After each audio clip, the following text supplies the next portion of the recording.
Welcome to I Heart Geek.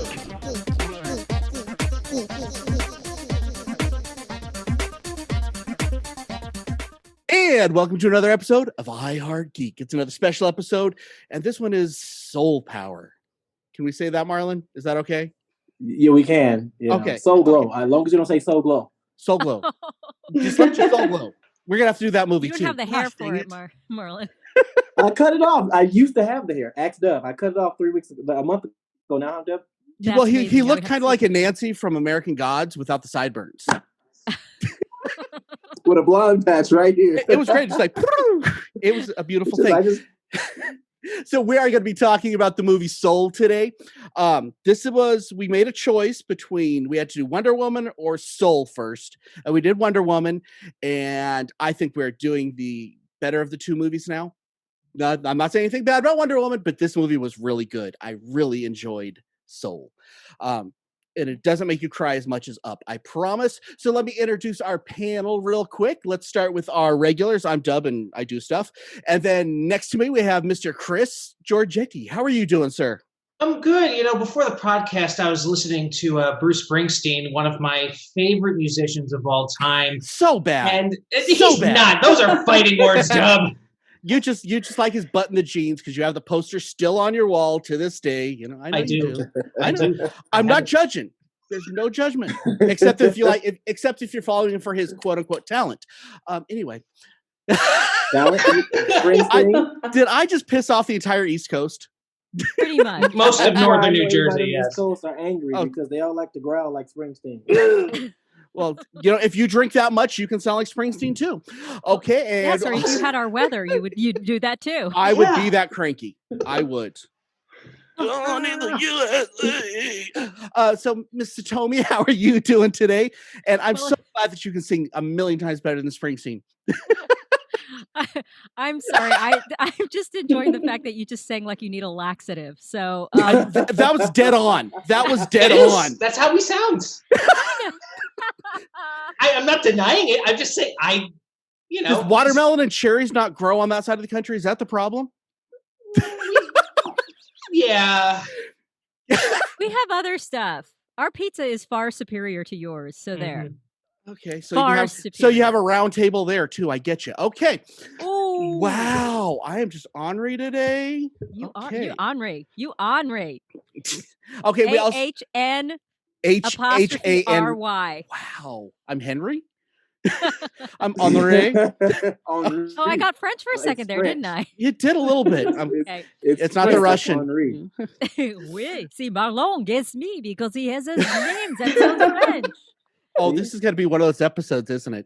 Beware. Yeah, it really is. Okay, and we have two new people on the show that have been on the page but have never seen the light of the camera-ish Zoom thing, I guess. Yeah. The warm glow of the Zoom. That sounds so depressing. Okay. Well, first up, we have Mr. Marlon. How are you doing, bud? Well, you know, there, Dub. I am just. I didn't know which voice to use. I was going to say, excuse me, little fella, but I didn't. This is the show we're having today. I'm doing pretty good. Don't let the outfit fool you guys. I'm a terrible person.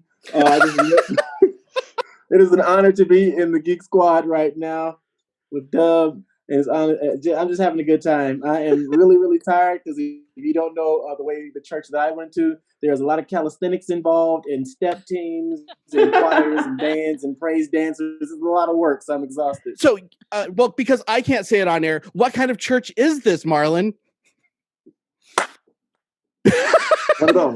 Okay. You ever seen Coming to America? It's like Blues Brothers. It's a black church. There you go. Thank you. I wanted somebody to say it. Where everything is a lot of noise. If you take an offering, it's a song. If somebody sneeze, it's a song. It's too much work. I need to go back where it's quiet. We definitely had you on the right episode with Soul. I actually subbed. I subbed at one of those on piano one day, and it was the most fun I have ever had playing a service. Definitely. And I was absolutely wiped out when it was over. I love playing bass at a black church because you play that 12-bar blues, and it's just, it's on. And they lose their stuff. I'm gonna. They lose. It's it's not too far away from Blues Brothers. I'm just saying. And then if you give me a microphone and you see, we know what happens when you. Marlon. This is what worried me about having you on the show. Yeah, you're not on that microphone there, Marlon. Yeah, because I will go. And finally, we have Michelle. How are you doing today? I'm doing well. How are you? I'm doing outstanding. So Good.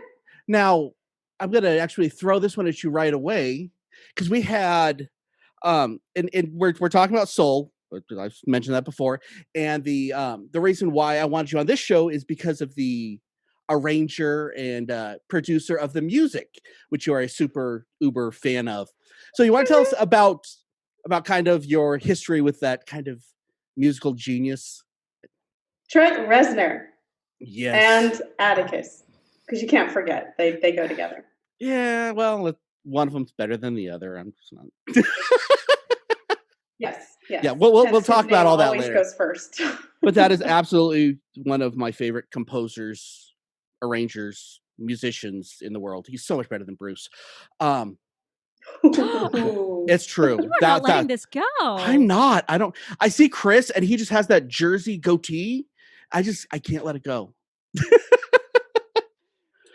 Okay, so I know the screen's just changed. Get over it.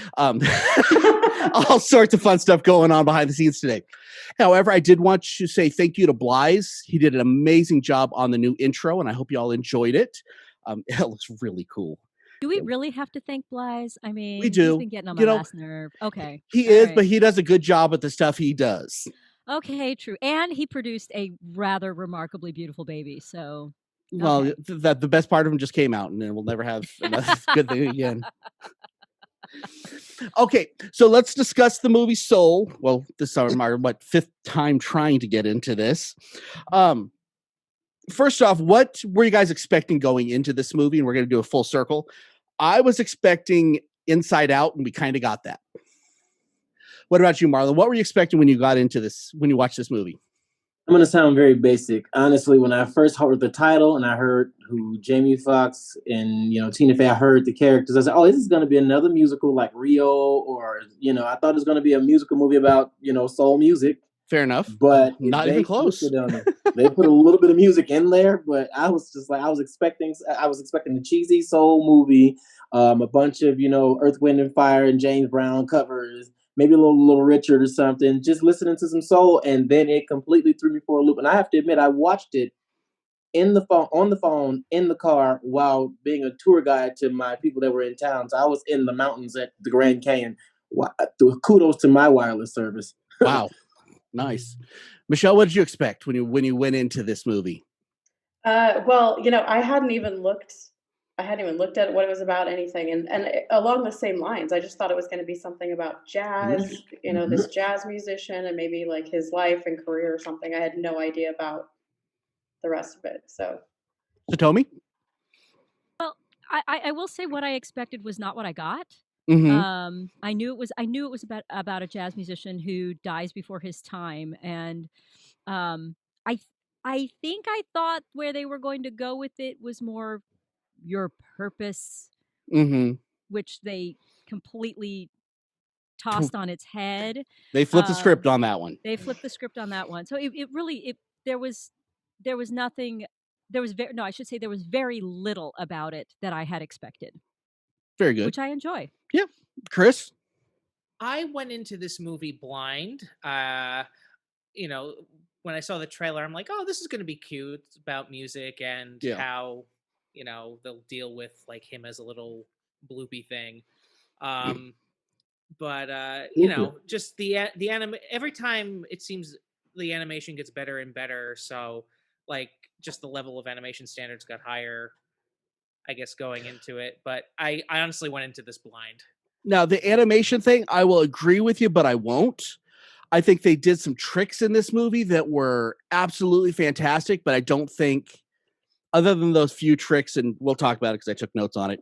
Yeah. Other than those few tricks, honestly, I think it was pretty plateaued out from Inside Out and Up. And I think it's kind of stayed where I don't know how much farther they can go until they change everything again. Although you have to admit that the backgrounds have really become quite realistic. I mean, they had one great shot of the inside of his apartment when there were no other characters in there, and I swear you could have walked into that thing, and it was real, And I'm sure that partly the reason we've had this progression is because of game engines, which have become more and more real.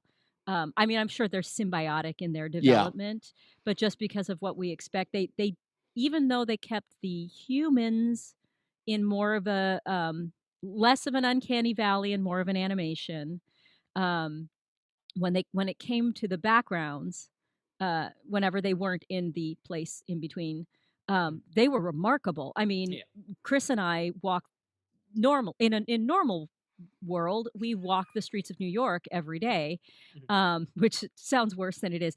Well, you are New York or Jersey or whatever. It scares me to even mention it. It's all good though. I just keep my little Wolverine knuckles and I'm okay. No, but he heads down into the subway and I'm like, I know what station he's at. And he's going, they've got that great shot in Queens. Like before they even realized he was in Queens, they've got, that shot of the L and I'm like, he's in Queens. I got an idea of where he is. So I was really, and especially things like lighting, being able to manufacture lighting, like the way that the light hit his double bass, which by the way I used to play. It's something else I want to mention about that double bass. This is something my son pointed out because he's like he's into the upright bass world. He was able to tell from that shot the kind of strings they were using, which he'll kill me if I don't mention, were Spinacore strings, which are like the premier jazz strings for upright bass. And I'm like, I love that attention to detail. Yeah. And I know that's where you're going on that. But well, since you mentioned attention to detail, did anybody else notice? It could have just been me, maybe because I was watching it on the phone. Anybody else notice it almost had you glued? You didn't want to look away because even though, like, when the Terry would come up in the little school, you didn't want to look away because you didn't want to miss anything. You just want to see. You want to see where it was coming from, where it was going. It was just like it was parallels in the screen, and like it was like a split screen without a split screen. It was awesome. I just was like, So then I went home and watched it on a larger TV at 2:00 in the morning. You're welcome. And same thing. And it wasn't double vision. I was not sleeping. So I couldn't look away because I didn't want to miss anything. Yep. And not only that, go ahead. Sorry, no, I was going to say, I think I noticed that first. It was like one of the first scenes where they're showing the city, I think when he was walking through, and I was just like, this looks like an actual, like they filmed the actual street. It was so clear. And like you said, a lot of motion again. Yeah, like you said, the characters are more of the animation, but that was like photorealism to me. I thought it was, and I'm sorry, I disagree. I thought it was way better than so Up, the animation was great too. The backgrounds, I think they did way better on this. Okay.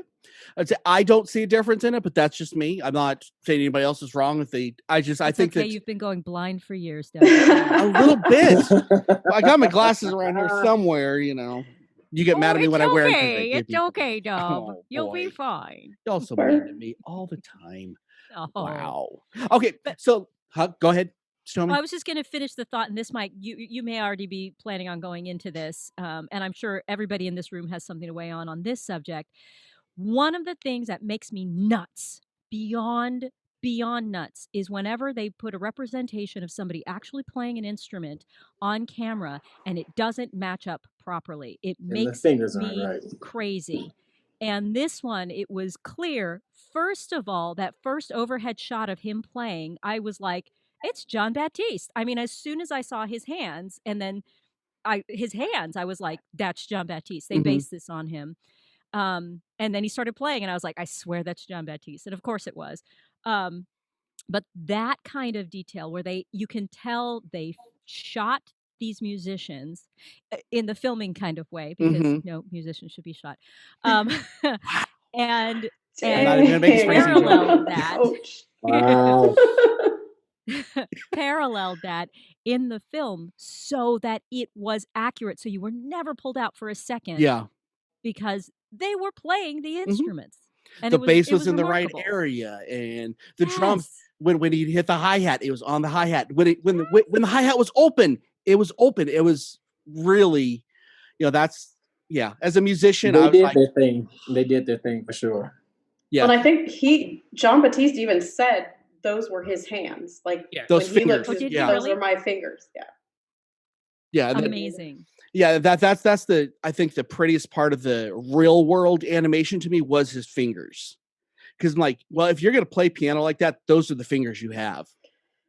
You know, they're perfectly long, the way they were spaced, just amazing. So hats off to the guy that had to have way too much coffee for a month, sitting there to scream 0110001 0100001. Yes. What a job. Complete hats off to that, because you guys, that was, I think it's something they finally got right. You know, and they did better on this than we see in real life movies. And maybe one of you guys know, because I don't, but I do know that in animation, in CGI, they've built on what they've already had. So you don't have to actually reprogram things from scratch, except there aren't a whole lot of shots of fingers. Mm-hmm. Finger motion. That's the hardest thing in the world to articulate. Animate. Yeah. Well, that and hair and water. And they kind of got hair and water starting with like Nemo. Yeah.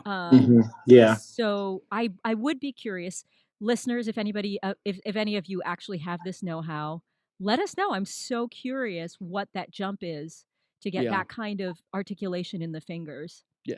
And it wasn't wasted. Like, I mean, there's a lot of technology we see that I think is just a waste. It's like no one really notices. I feel like everybody notices this kind of stuff. Yeah. So let's start kind of hitting through the movie. This is my first mistake that I saw that bothered me as a musician. He shows up to the jazz club, he gets the gig, and you know, is he going to get a gig after going off in his own world? No, but that's not the point. No, my issue was show up 2 hours before for a sound check at a jazz club in New York. No, I mean, you gigged in New York. Is there such thing as more than a 20-minute sound check? I know it's not in Chicago, so it's not in Vegas. Unless it's a theater, you know, you're doing if you're doing a play, you got a 2-hour call. That's a different world. But no, sound check sometimes. I don't know. I will say that I've done gigs where they've done sound checks far earlier than the gig, and then you go away and you get a bite to eat and you come back. So that was the only thing that I was like, okay, all right. You know, because we don't know. They could have been serving meals there, so they needed to have the sound check and make everybody go away so that they could open the doors and get everybody in there to start drinking or eating. And fair enough, but I say I took my notes on my second watch because I knew there was very few things that I was going to pick on. So this is one of the things I picked on. It's inconsequential, but I thought it was kind of as a musician, that was one of the only things that bothered me on this. But we're gonna hit it. You're a musician? Kinda. I pretend. I got Grogu at the bass. You know, hey. Man, I thought those guitars were just like collectible items or something. Yeah, it's just decoration. Lots and lots of decoration. Okay. Stay. Okay, now here's the other thing that bothered me from the start was why is it that every other soul is going up the ramp and everybody knows what's going on? Nobody's trying to get away. No one's trying to figure out anything. One guy panicked. This seems like the only guy that's ever panicked in history because they don't know what to do. Why is that? Anybody ever catch any of that? Because where society has trained us to go with the flow, and he was not. Well, I mean, I guess you could justify it. I mean, you really could find your way to justify it because he was traumatically killed. He was on his way to doing what he believed fulfilling his purpose. Yeah. And you know, it does happen more than once in a while, but it could quite possibly be that he had that purpose and was that forward trajectory was too strong. Yeah. Compared to the other people. But again, I am justifying it. I 100% see your point. I'm just trying to wish along and getting lost in the moment. My message was this that I got from it. Go ahead, Deb. I'm sorry. No, go ahead. I felt like, you know how some places have, you know, the unfinished business, the limbo. I felt like that's why he had the signified coma, because he was on his way. So the coma was him fighting to get back because he wanted to get back to do what he had to do. However, the whole switch, the switch threw me off from the kitten and the person. But honestly, I thought that the reason why he was fighting against it was because he knew that he had, most people would say unfinished business, hence ghosts have unfinished business. I have to piggyback on the movie Casper. They had unfinished business, so that's why they're a ghost. So I feel like that's why he was in a comatose stage, and then maybe that's why he wasn't going with the flow. Or maybe because he was like one of those people like me that just don't follow the crowd. Well, I think being in a coma too, he was talking to the she said she was like 108 or whatever she said. The lady he was talking to when he first gets here, and she's like explaining it, but maybe it was because he was in a coma. I don't know. Should he have not? He was just confused. Like, should he have not been going up? Should he have not been going up since he was in a coma? He should have been in like a limbo space. Yeah. That would have been. Go ahead, Chris. That would have been nice to see now that I'm thinking about it, but I thought they handled the subject matter tastefully and simple enough where kids could understand it. And I think that's the thing that we need to hit on this, because a kid can watch this and not have, they're going to have questions, but not too many questions. And I think that they did that right. They had enough that you can have a conversation, but not so much like, well, grandma's in a coma and, is she ever going to come back? Well, she could, because she could jump through there. And it made me scared of guitars. So, and I think that's kind of an important thought on all that. And now that we're actually discussing it, I can actually kind of see why they might do that as a choice, because they don't have anybody else in comas in the entire. But everybody else knew where they were going except for the coma. So maybe he wasn't supposed to be dead yet. So maybe he was right. I thought he was walking on a guitar bridge myself, because, it was music. Oh. That's a great observation. It looked just like it. Yeah, it looked just like it. Behind you, Dub. They're all. I was like, wait a minute. So is the guitar the instrument that's taking him over? So like, if I go, will I be like walking on a podium or a microphone? Will my heart give out at one of those stirring services that I tend to attend? So I want to know, what would my bridge be? It looked like a guitar to me. I will say something that I did notice is how when he first lands on, it's going to be a guitar bridge to me from here on out. Thank you. When he first lands on the guitar bridge, he's the only even got one the there. dots. It's like. I hate you, Marlon. It has the dots. It had dots. It has the dots. It has the strings. Oh, it's got the cross. Every other one, totally it has the dot. Oh, they totally did you it. ruined it. Oh, why did he ruin it? That's fantastic. That's awesome. It made it better. I told you I was sleeping. This is me watching Soul yesterday. I totally missed that. Wow, I'm gonna have to watch it again now. Yeah. Was he so then it begs the question: was he going to musician heaven? Is this what was going on? So here's my question. He gets there. There's nobody else on the guitar bridge. So was he on his way to Disney heaven, and did like an entire roller coaster of musicians come off the rails? Well, it was like suddenly Leonard Skinner showed up. Leonard Skinner showed up finally from that bus crash, See, that's why I was like, oh my God, this is what? It's like this is only musicians heaven right here. This is the escalator, the moving walkway guitar bridge. You know what? That 108-year-old lady was just buying a stairway to heaven. And bad pun of the day goes to. Oh, you hands down, fantastic. Thank you. Thank you. Awesome. You're welcome. Okay, so let's move on from the guitar bridge for a second. Let's talk what I think was some of the best animation we saw, which was before he goes to the rebirth area, that black and white space. Oh, yes. I want to live there. I don't want to go to either of those two. That space was incredible. And the animation on that, we talk about the fingers, but that was like, monochromatic. Yes, it was wonderful. It was beautiful looking, wasn't it? Yeah. I'm sorry that I have so much to say about this film. It just touches on so many things that I'm passionate about. I'm noticing that there's definitely sort of a move toward taking you out of that traditional animation. Mm-hmm. So Spider-Man Into the Spider-Verse. Yeah. And then also for you anime fans, Princess Kaguya does the same thing, where the animation that the character is in changes. It changes and it conveys the emotional state of the character at the same time, which I thought was really, really spectacular in that moment. Yeah, and something else My with the beard black just and got white. longer. Yeah. You turned into Sean for a second. That was amazing. I know, right? I'm just gonna stroke my beard and talk about the philosophy behind this animation. With the black and white that I think was really interesting because it is black and white and it is good or evil. It is not. It is right and it's wrong, and they're everywhere else there's different shades of color and there's the spectrum.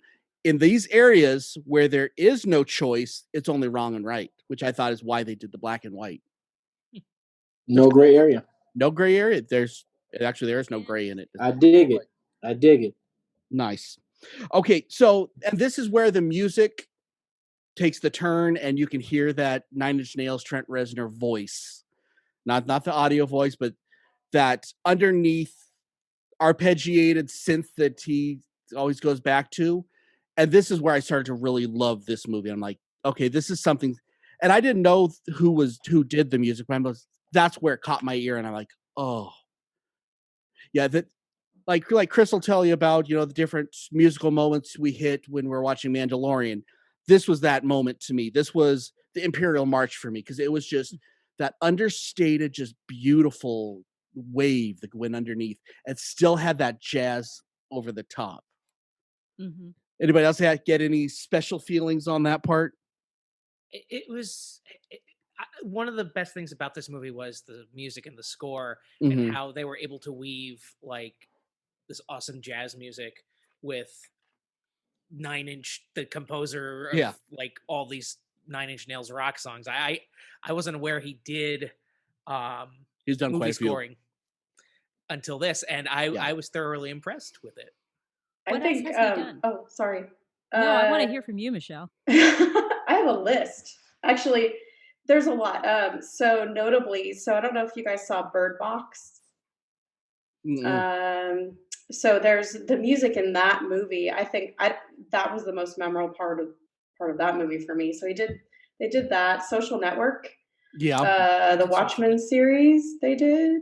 Girl with the Dragon Tattoo. What was the other one? Oh, Gone Girl with Ben Affleck. And Natural Born Killers. Natural Born Killers. So that was the first one. That was the first one. Like, that was all of a sudden he was doing, that's when he started, I'm not making records anymore. Oh, but he still did. So, yeah, but it's just amazing too. And you can actually, like in this movie, like you said, you've got this blend of this jazz music, but then you hear what is his signature. To me, that's his signature sound is there throughout the movie. And it all works amazingly. He has a sound very similar to how Phil Spector had a sound, that wall of sound he would create. Trent Reznor has that same, reach on his. He has a very, very distinguished signature. And if you go back and listen to some of these scores that we were talking about, you can hear that in it. And it's not like he's copying himself, but he has a signature, and it's stunning. I highly recommend listening to the music from Bird Box, even if you don't even know the movie or like it. That music, it's very haunting and it's beautiful. Yeah. Or definitely the Social Network. If you guys, even if you've just seen the previews, you can hear what he does on that. Okay, so what happened to Dr. Borgensen? Good question. That bothered me. The one that he stole the tag. Where's Dr. Borgensen? Is he a lost soul now? Did that not mess up the count also? There's so many questions. You're right. Darn it. Why did you ruin it? Or maybe. Oh, no. Maybe. Oh, here we go. He went to a place that Disney's not going to talk about. No, they actually talked about it. He did. They avoided it. Yeah. No, he said HE double hockey sticks, and then the little kid said hell. I thought that was cute. How they they understood spelling. Like it was adorable. What's the Earth patch? Let's talk about that. Any questions? Yeah, it's a lot, but I think we're pretty close to the things that bothered me on this. But I'm like, what happened? I wish they would have had some at the end. Dr. Borgensen comes, like rolling out for something. Oh, what'd I do? You know, out of the cardboard box or something. Yeah. Okay. They did honor him for like a second and showed him like a little bit of what's his name's Borgenson's life. He's like, this ain't my life. And then, you know, so I don't know. Maybe he crossed over. He rode the guitar bridge straight up. You know, he didn't mess. I don't know. But that throws off the count. So yeah. Neither here nor there, but again, that's one of those few plot holes that I really wish they would have fixed. Yeah, that would have been nice. Now, something interesting, and I hit pause, and me and my son went through and started looking at some of those name tags. When they go in the box and they look at the 22's name tags, and I jotted down a few of the more famous, interesting ones that just killed me. They were her mentors, and they all told her, you know, screw off, you're worthless.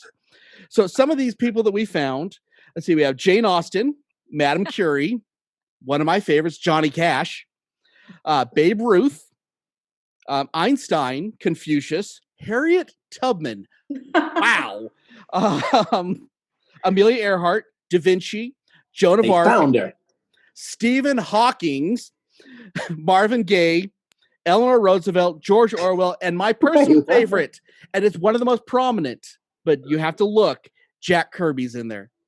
No. Yep. No. Which that one really, they could have went with the Stan, but they did Jack, and I think that was an honor to Jack. You know, I mean, if you're a comic book geek and you understand where that all came from, I like that they had Jack's name on there. I don't like that, but no, Stan Lee would have made her feel better, so I don't think they wanted to put Stan's. Hello, my name is. Did anybody else look for any of these, or was this? It happened too fast. Gandhi was in there. Quick. Yeah, Gandhi.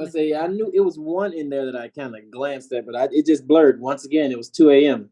Yeah, I was watching it. And there was a whole lot of Korean writing in there that I couldn't read.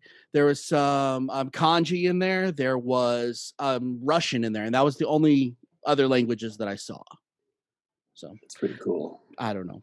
I applaud you for pausing and looking. That took about 20 minutes out of the night because it was just well, the way it's set up, you hit pause, and if you have an HD TV, hit pause and then wait about 20 seconds because then it clears up. So I highly suggest that to everybody if you get a few minutes, just for the joy of it. And it really touches your heart when you see some of those. Because you miss us with Tech Talk. You miss some of these people.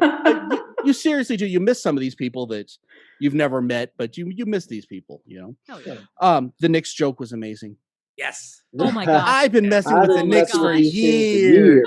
Yeah, that was because Patrick Ewing left. So she pretty much said that the Knicks don't have a zone. They never get in the zone. The only zone they get in is the garbage zone. I don't know. It was funny. I laughed so loud at that joke that I think I woke up my 80-year-old upstairs neighbor. Now she's on the. Oh no, I'm not even. Oh no. Yeah, no. Very good editing in a movie about souls crossing over. I'll say what you guys are scared to say. I'll say it. I heard it. Wow. And moving on. Of course, he jumps into the world's most out of shape cat. That was a total shocker. That was like when the whole film just took a massive left turn, and I was like, "What?" It was exactly what needed to happen. Absolutely. Did you notice? Think Whoopi Goldberg and Patrick Swayze? Oh, Ghost. Danger Girl. Ghost. Well, did you notice when they were saying, why did you end up in a cat? Did you not have a soul or something? And I was like, are they trying to suggest cats have no soul? And that's why. No, and I'll tell you why. Cat soul, right, on the guitar bridge. Yeah. He went out. He went up. So the cats. Dogs don't go to heaven apparently, but cats do. Yes, Doug. Yes, you're wrong. Cats are evil. And one thing that it was missing from that poor cat. Well, actually, there's two questions on that. One, I wanted the cat jewel for the cat butt, and the other one, that's a long-standing joke on this show. Go listen to some of our older stuff if you don't know what I'm talking about. And the other thing, okay, so at the end, spoiler, the cat comes back, right? Did he have to come back from the great beyond? Oh, no, maybe. You know because what? he has 9 lives. Thank you, Marlon. That's exactly what I was okay. going to say. Fair Maybe. enough. So he went That's to a the great good beyond, but he question, was though. being recycled because he's like, ooh, I got another like 6 to go. Here we go. That The makes real sense. question that's in my mind now is which live did that cat, have to use? Was that his 3rd life? Wow. Was that his 8th life? How do we know this snap. cat is going to survive beyond this movie? That's going to be what I in want to know. Soul, the And- feline sequel. And I'm not going only to write a strongly worded letter to find out. and not To only does it have Pixar. 9 lives, it has to go back as the fat cat again. It doesn't even get a better life or a chance at a better life. Because that cat's going to have a heart attack. That poor fat cat. Oh my god. His name was Mr. Mittens. Mr. Mittens. Mr. Mittens. He Have a could have come moment of back as Mr. silence for his Bigglesworth, but waistline. no. Ooh, that. Thank you. Mr. Bigglesworth. Okay, I want to talk the pizza scene because that to me spoke to me in so many ways. Okay, now let's rewind back. When they're eating pizza in the rebirth area or the pre-birth area, what they call it? I think they were in the Hall of Everything, weren't they? No, it was the U seminar. Yeah. It was you said, but whatever that world was, that's the pre-birth. And they eat pizza and they poop it out. It's like they have the exact concept of eating pizza going through, and what happens? That's pizza. And they do it again and again. Like, this is not fun. I completely and totally understand the concept of pizza. Now, fast forward to when 22 is eating pizza, and it's joy and happiness and everything that this the practical thing of pizza. This is an allegory. New York pizza in particular. Yeah. This is where you can eat it with a real rat. But with the pizza thing, it's an allegory for music. You can learn learn theoretical music and be a genius at it and never love it and never see the beauty of it. The day that you put your hands on the key or pluck the string, that's when you understand the practicality of it, and that's when you love it. And that scene just really spoke to me for whatever reason. I don't know if anybody else got any other insights on that, but that's what that felt like to me. So, go ahead, Chris. Here's one thing that actually bothered me about this film. When they did the part where they ate the pizza and they pooped it out their butts immediately, I felt that like it was a cheap You had to say joke. butts, didn't you? You just had to say it. Okay. I had to say it. They didn't have butts. They didn't. When it came, they didn't even have legs. They were gumdrops, Chris. When it plopped from the nether regions of them. Yes. Gotcha. I felt like it was like a cheap gag you see in like those Despicable Me movies where it's clearly made to like get a cheap laugh. But then when you saw the second scene where she's like, oh my God, it's pizza, it made sense. That was the only part of the movie that like bothered me. But yes, what you said about it being, music theory versus actually performing it, I think that's so beautiful, and I'm so glad that you said it, because honestly, up to that moment, I had been fixated on Pizza Rat because my commute home when Pizza Rat was popularized actually nightly was with these 2 rats that I would see every night at the 23rd Street station that would go in front of me. I don't know how they knew I was coming, but I would come down and they would head it down the stairs in front of me, and sometimes it was with an entire freaking piece of pizza. So that's real, y'all. Yeah. You see that in Chicago and the Chicago rats because they look like puppies. They don't eat pizza; they eat people. But I didn't get that. I just so glad really I live in Vegas. I just thought that 22 scorpions. was just excited to try human food because she had never been fully, I guess, extracted or sent to Earth. So I thought that maybe it was just her testing out the senses. But then again, I was sleepy. Didn't before she had the pizza though, she had a lollipop and she had a bagel before that? And a smoothie and a Slurpee from under the train seat. So but it's that moment of the pizza. I think the pizza was first. The pizza was first? Pizza was first. Pizza was first. But see, I think you can also look at it as since this whole movie is kind of based on life and finding beauty in little things. I think something like that, like this bite of pizza that she's never had before, and all of a sudden it's like, and then she wants the lollipop, and then she wants the bagel, and she's like savoring all these things, and they're little things, and that bagel comes back, the lollipop and the bagel and the pizza crust come back later. They were like these little experiences that I think we would take for granted, I guess. Yeah. Because we're used to it. And she was just like this is life. Like this, I can taste it. And so I think you can look at it that way. But the music, I'd never even thought of that until you said that. Now, part 3 to this. Fast forward again to the end when he takes the theory off his piano, all the notes, takes the theory off the piano, puts the practical down. He puts the bagel and the wing and the lollipop and everything else that she had. Now, this honestly brought tears to my eyes. This is how I write music. I fixate on whatever's inspiring me and I write. And that's, I don't do notes. This is how I write music. And I was like, wow, somebody understands me for the first time. Because that is, it's a very difficult concept to grasp, but that, and thank you to the makers of Soul for that, because no one's ever explained what I do as well as that moment. And all 3 of those moments had to go together. But yeah. Okay. It did. I think Did I it just would bring down the room?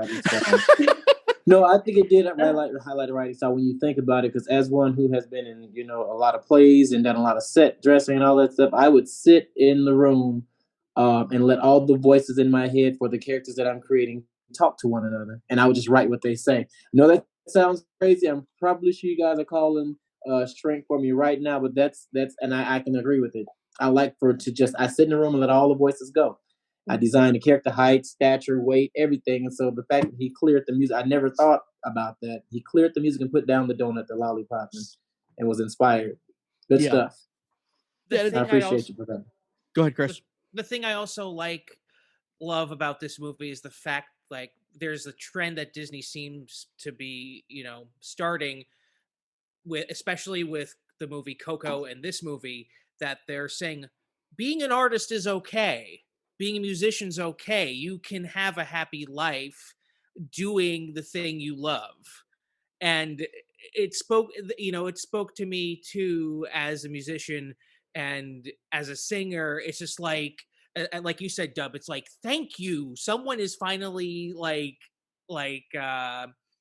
sticking up for us. Yeah. Because, and I'm sure everyone can relate to this in some way. There have been times in my career where people have said, why don't you think of a real job or make sure you have a backup? And it's just like, no, this is what I love. This is my passion. This is what I do. And just, especially with this movie, Soul, it was nice to see Jamie Foxx's character. You see him make the pinnacle of what he really wanted. And then he kind of realized, oh, I thought I'd be happy. It was brilliant, like how they handled the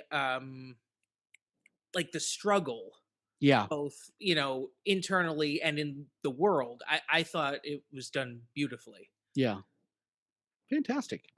On a lighter note, I'm so jealous of the barber's beard. I want that in my life. That's what I need in my life. That was beautiful. A manly beard. I need a moment. Okay, yeah. That beard, that's fantastic. No, and I loved the character that they gave this 2-second or 2-minute character.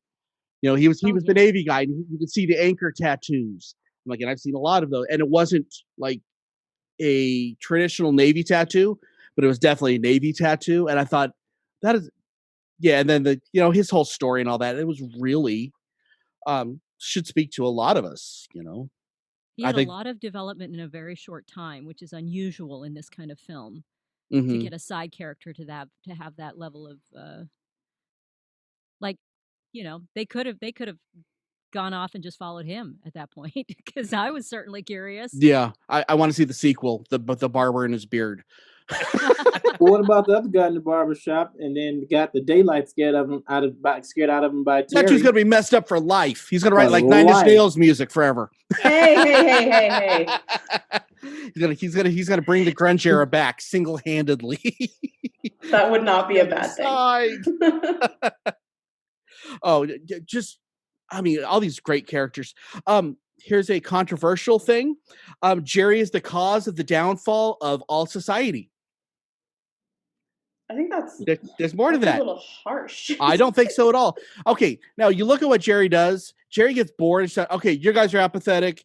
You guys are loathing. You guys are self-loathing," and you see the attitudes of society get worse and worse and worse. Just on general, how we seem to see things going. Now Jerry keeps giving these people worse and worse and worse. I think it feels like this is the downward spiral, and Jerry caused it. He said, "You're insecure. You guys, you 7 are insecure." And then, what was the other one? Anxious, or I don't know. Anxious, yeah. Jerry is not the only one assigning souls. Well, but Jerry is a concept of several. But they were all Jerry. They were all Jerry. All the single line drawings except for Terry. Terry was Jerry. But that particular Jerry. Yeah. But I'm saying Jerry in general. So basically, there's a Jerry Springer, a Jerry Seinfeld, and that everything's bad in life.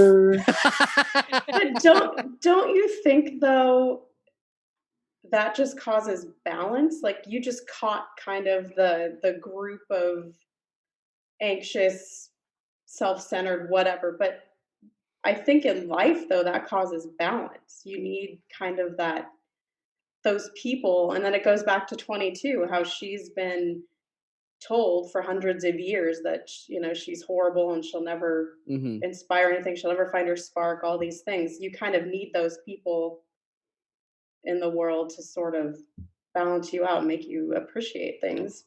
You're probably right, but I was trying to seem deep.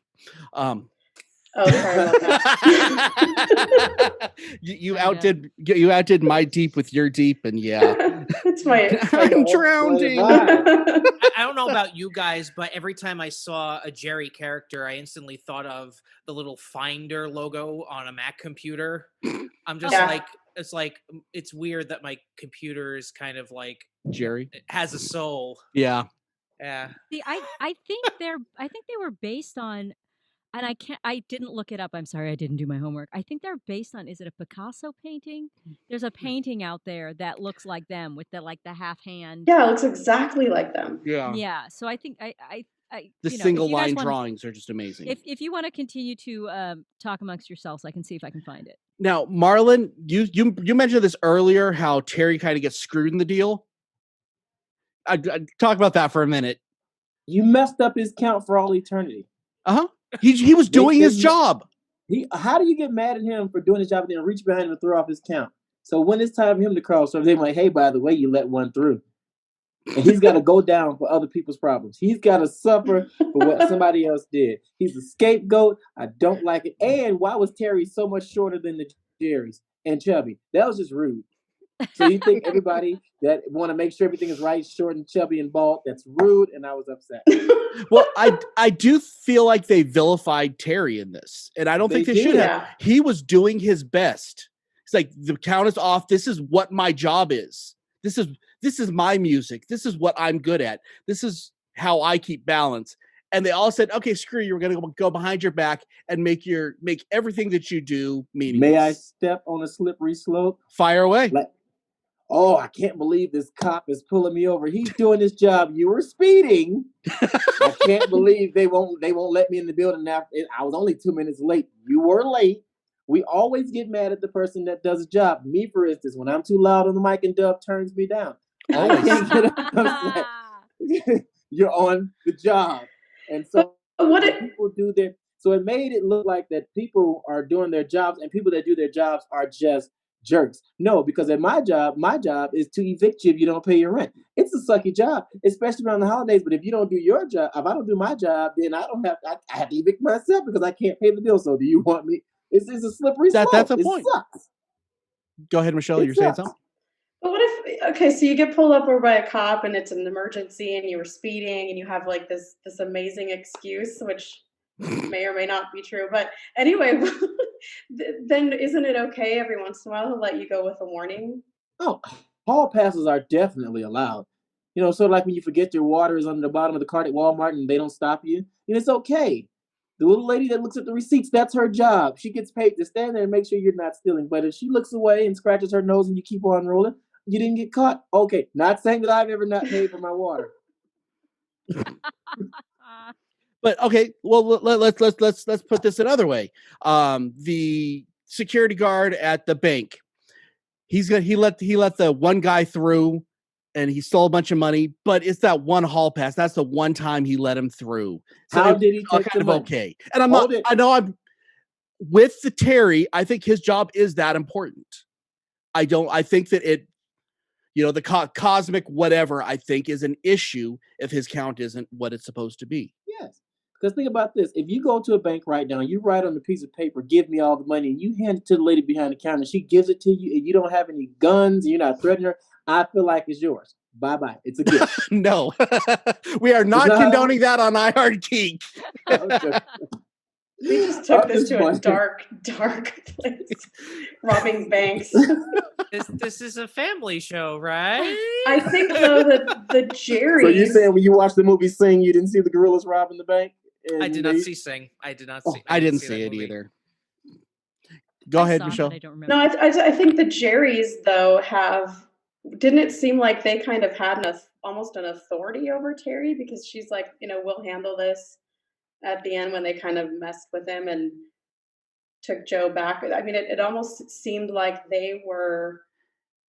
It seemed like they're both in middle management. It actually seemed like Terry was their system of checks and balances. It seemed like Terry was the boss. Actually, and they were explaining to him like, well, because she said it's your job to find it and find it, but it seemed like he was the boss and they were his subordinates, but they were giving him a hard time. Yeah. So yeah. Well, I will chime in and say that Terry was voiced by the lovely Rachel House, who also played the grandmother in Moana. And I will be quite frank, I thought it was a dude the whole time. So did I. Yeah. But no, it's Rachel House with that fantastic accent. No, but I tell you what, the sound or the direction of the voices on this was just amazing. Oh, it was wonderful. And the casting was fantastic. Okay, so we are running out of time, so let's do what we always do at the end of these episodes, and we are going to grade this. Let's start with, we're going to do kind of a circle thing. Let's start with Chris. What do you grade Soul? I would say this is a solid B from Disney Pixar. It wasn't my favorite movie. It was a little predictable at times, but it redeemed itself, dealing with music and, finding your spark and your purpose in life, and then dealing with, how do we become inspired and all that. So, I'd watch it again. Fair enough. And I did. And this time, pause it. Michelle, what do you grade this? I watched it twice. So I think the first time my grade went up. The second time I watched it, I think I took a little bit more from it. So I would say probably for me, honestly, like a B+. Fair enough. It does inspire you, and I think a good way to look at it, it's not really focused on finding your purpose, it's finding your spark in life. And the character, and I know I'm rambling, but the character on the boat, Moonwind or whatever his name was, he actually he was one of my favorite characters. He actually gave up his day job because he wasn't happy. He made changes in his life because he wasn't happy. And I think it just tells you you're allowed to do that. You're allowed to just set off a bomb on your life and change whatever you're not finding that happiness and joy and that spark. And so that part, that's probably the main thing for me that gives it such a good grade, is it really does inspire you. Marlon, what are you going to grade this one? I'm going to give it I'm going to be serious for 10 seconds, so write it down. I'm going to give it a strong B+, also because as one who has studied, religion and seminary, and as one who loves music and has been a part of music, as one who's done peer mediation and had to actually mentor people, I feel like this movie had attacked so many subjects subconsciously. I feel like it dealt with children's self-esteem. I feel like it dealt with the fact that even if you don't have it, you can go back and find what you want in life. Don't have to be a doctor or a lawyer. If you really want to be a musician, that movie spoke to me because the whole world talked about me for being on stage 80% of my life. You need a real job. So I feel like it addressed so many subjects, but it didn't leave things open, except of course Dr. Borgenson. Most stuff was closed, and I promise you, I'm going to Google Dr. Borgenson because there was so many notable names. I wonder, was he someone that we didn't know about, someone that they just kind of threw in there? But I gave it a B plus because it addressed so many subjects. For 22, for the mom, because I've had that conversation with my mom, like, hey, I'm going to be on stage. It's what I'm going to do. If you don't like it, you don't have to support it. But this is what makes me happy. You're happy working as a psychiatrist. I'm happy. So I feel like that's why I gave it, because it touched a lot of different areas. Everybody that watches this movie should get something from it. The reason why I didn't give it an A is because I haven't watched it for a third time, and it'll probably get an A because it was really good. It wasn't as bad as Up. Up had me crying, but I gave it a B for that purpose because it touched so many different areas. It's a robust subject. Very good. So Tommy. I'm actually with everybody else on this. I'm at a B plus. Hmm. And I'm surprised by that because it's about a subject matter that I am passionate about. I've spent many, many, many hours in jazz clubs and have dated several jazz musicians. That's your first mistake. Yeah, well, not anymore. As a jazz musician, I can tell you, no, bad idea. Anymore. But considering what the subject matter was, and the animation, and there were so many things that were really fantastic about it. What dropped it down for me is that while I got a little teary here and there, I didn't have that. I wasn't a puddle. I didn't have. I was expecting to be a puddle, especially as a performer, as a musician, as a singer, as an actor, as a creative, and I almost feel like it's because the film felt more like an explanatory thing for people who don't know and don't understand what it is we do, to try to give them a window into what we experience. So for me as a creative, while I was gratified by that, I wasn't myself taken to that otherworldly place that some other films have taken me. Now that may change because I only watched it once. Sorry, guys. You're gonna watch it again. I will definitely watch it again. I think the music is wonderful, and I don't want my hour and a half back. I'm gladly give that hour and a half. So I want it back. No. So yeah, so my grading may change, but on first watch, I don't know. I just wanted a little more out of it.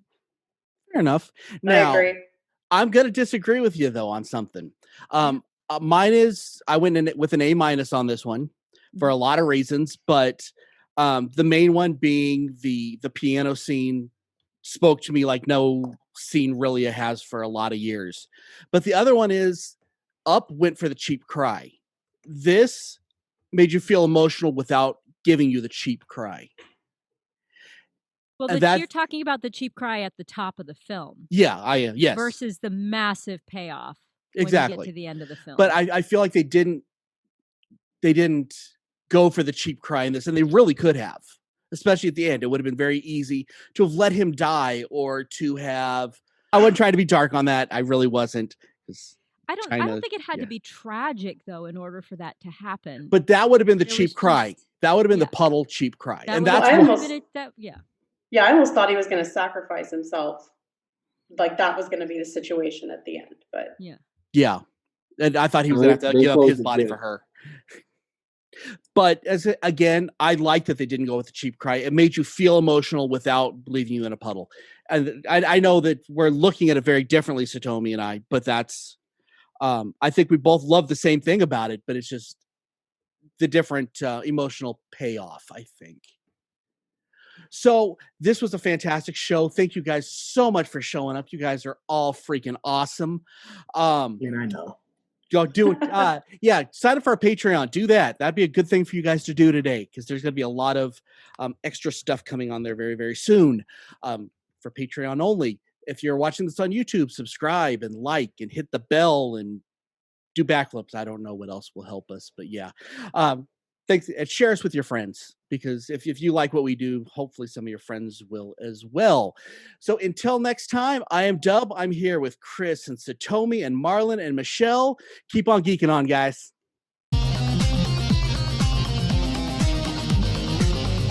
You have been listening to the latest episode of the iHeart Geek Show. Make sure you visit our website at www.iheartgeekshow.com. Make sure to follow us on Instagram, Twitter, and Facebook. And if you check us out on YouTube, make sure to like, comment, and subscribe. And keep on geeking on to all of you geek rock stars.